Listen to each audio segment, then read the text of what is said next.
Binayaran ng 80,000 Mexican peso ng Arsobispo ng Maynila ang Gobernador General para ipapatay si Rizal dahil sa tahasang paglaban nito sa mga kaparian at sa pagtuligsa niya sa aral katoliko sa pamamagitan ng mga aklat na ginawa niya, ang Nolimitangere at El Filibusterismo. Dahil sa mga aklat na ito ay namulat ang kamalayan ng ating mga kababayan at nagtanim ng apoy sa kanilang puso na siyang nag-udyok sa kanila para umalsa o magrevolusyon.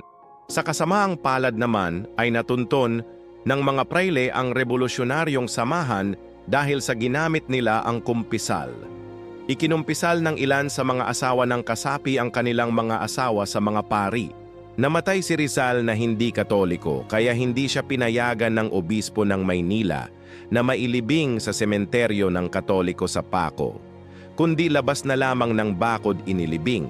Ngunit dahil sa pride ng mga kaparian ay umupa sila ng taong may golden hand upang magpalabas ng sulat retraksyon sa layuning palabasin na binawi ni Rizal ang kanyang pagtiwalag sa simbahang Katoliko.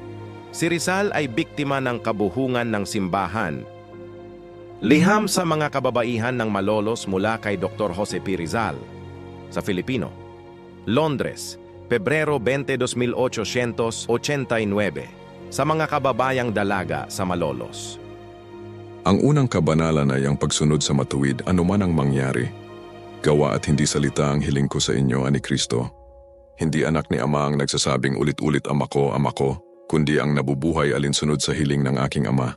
Ang kabanalan ay wala sa pulpol na ilong, at ang kahalili ni Kristo ay di kilala sa halikang kamay. Si Kristo ay di humalik sa mga Fariseo, hindi nagpahalik kailan paman. Hindi niya pinataba ang mayaman at palalong eskribas.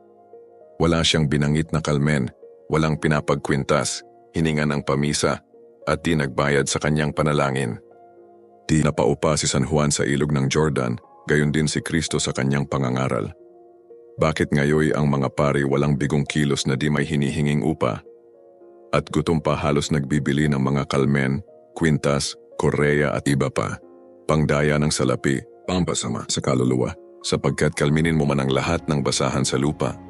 Kwintasin mo man ang lahat ng kahoy sa bundok, ibilibid mo man sa iyong baywang ang lahat ng balat ng hayop, at ang lahat na ito'y pagkapag-uran, pagbulong-bulungan mang pagkurus-kurusan at ng lahat ng pari sa sangdaigdigan at hiwisik man ang lahat ng tubig sa dagat, ay di mapalilinis ang maruming loob, di mapatatawad ang walang pagsisisi. Gayon din sa kasakiman sa salapi maraming ipinagbawal na matutubos kapag ikaw ay nagbayad.